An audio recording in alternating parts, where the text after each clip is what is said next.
Samsung, proud sponsor of Tech Busters.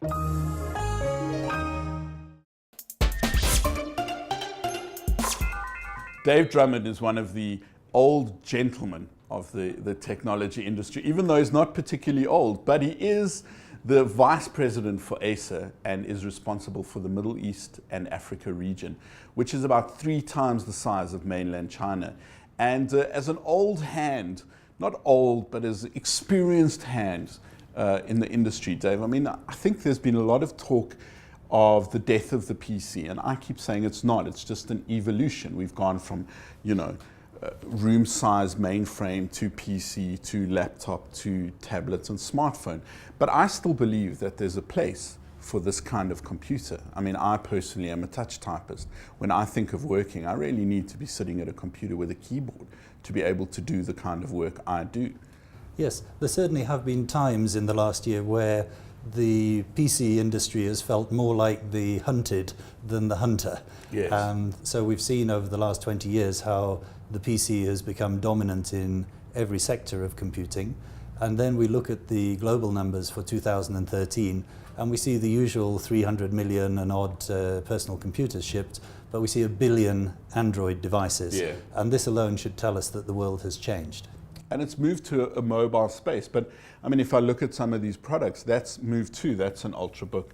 That's a very slick looking convertible laptop / tablet. Correct.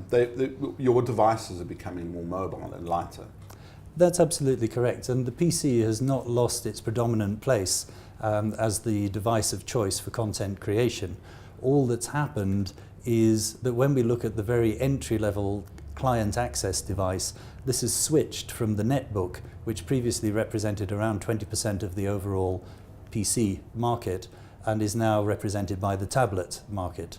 And so you see PC vendors going through a process of transformation, moving from being purely dominating in one sector to extending into other client devices, such as tablet and such as smartphone. Smartphone. Speaking of which, most South Africans don't know, Acer actually has a thriving smartphone business, and I see you using a large screen phablet there. Yes, and this is actually the best phone I've ever had in my life. And I'm able to have multiple SIMs inside there for multiple Middle East and African countries. And it's as a phablet, it's just big enough for me to use as a reader and just small enough to put to my face without looking totally crazy. Looking like Aki Anastasio, he always, without fail, at a tablet launch, puts it to his face as if it's a phone. Exactly, Yeah. yes. Tell us about a couple of these devices. I'm curious about this convertible hybrid device. Well, I think as you look at the devices across the table, the devices in themselves tell you that the industry is in a phase of transition.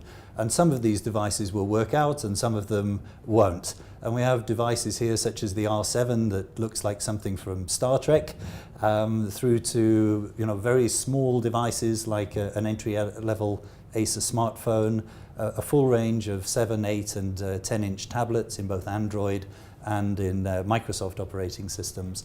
And where you've seen Acer invest heavily in the last year is in industrial design. So as you correctly say, you're seeing some very sleek, very good-looking products in what is often a very undifferentiated market. Indeed. I mean, I think that's the differentiator, isn't it? If you've got 2 products that are very similar to each other, what is the consumer going to choose? They're going to choose the one that looks better. And let's agree that today the PC, the tablet and the phone are as much a style item as a technology item. I totally agree. In the same way that headphones have become the new sunglasses, they're like a personality identifier in a way that they weren't before. Correct.